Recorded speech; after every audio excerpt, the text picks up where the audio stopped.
The Miami Dolphins are making waves again with their latest roster adjustments, and it's raising eyebrows. On Monday, the team announced a shuffle at the long snapper position, and it might just signal that Blake Ferguson's season is done. This isn't just about switching out players, it's about decisions that could define the final stretch of this team's regular season. Let's break this down. Zach Triner, the latest placeholder for the Dolphins' long snapper spot, has been waived from the practice squad. In his place, the team brought in Jake McQuaide, a seasoned veteran who's been around the league for over a decade. McQuade's arrival comes with a strategic edge. He can be elevated to the active roster 3 times without Miami needing to commit to a permanent spot for him. That flexibility might be exactly what the Dolphins need as they gear up for the postseason. But let's talk about what this really means. With McQuaide stepping in, the door for Ferguson's return this season seems to be closing fast. Ferguson was activated from the reserve/non-football illness list back on December 4th, but he hasn't played a single snap since then. The team hasn't revealed much, no word on what kept him on that list, no updates about his health or availability. It's all been tight-lipped, which only fuels more questions. Why the secrecy? Is it a long-term issue? Fans are left speculating, and the uncertainty isn't sitting well with anyone who's been rooting for him.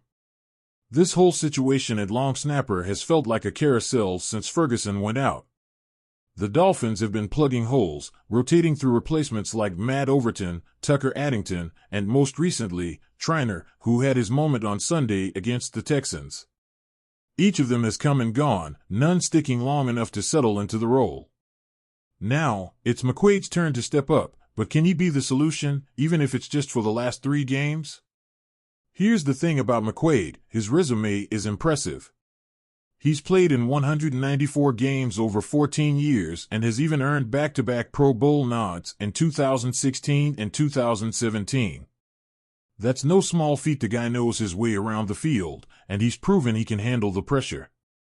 Earlier this season, he suited up for the Vikings, so he's already seen some action. He's not coming in rusty, and that's a big plus for a team that's fighting to stay sharp heading into the playoffs. But let's not forget about Triner. He was part of the Dolphins' lineup for 3 games this season, stepping in when the team needed him. Triner first entered the league in 2017 with the Jets, and while he hasn't had a long run in Miami, he held his own when called upon. Still, the decision to move on from him signals that the Dolphins are looking for something more consistent, or perhaps they just believe McQuade's experience gives them an edge. Now, back to Ferguson. This is a guy who's been reliable from day one. Since being drafted in the 6th round out of LSU in 2020, he hadn't missed a single game until this season. That's a streak that speaks volumes about his durability and consistency. And there's more to the Ferguson story. His brother Reed is also a long snapper, holding it down for the Buffalo Bills. It's a unique bond between siblings, both playing the same specialized position at the highest level of football. Seeing Ferguson sidelined like this feels like a disruption to what has been a steady and promising career.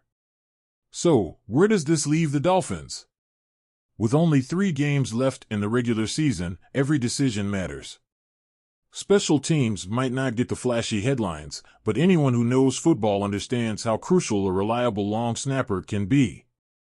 One bad snap on a field goal or punt could change the outcome of a game, and with the stakes this high, Miami can't afford mistakes.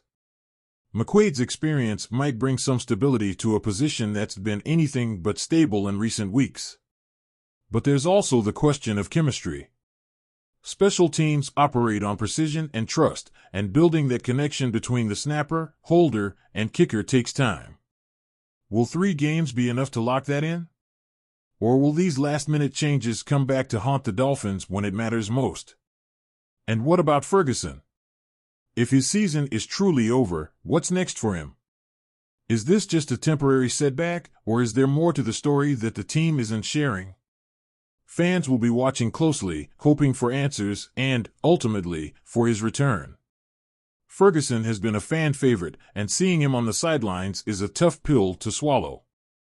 As the Dolphins prepare for the final push of the regular season, the spotlight on special teams is brighter than ever. The offense and defense might get most of the attention, but in games where every point counts, the unsung heroes in the kicking game can make all the difference. Will McQuaid be the steady hand the Dolphins need, or is this just another stopgap solution?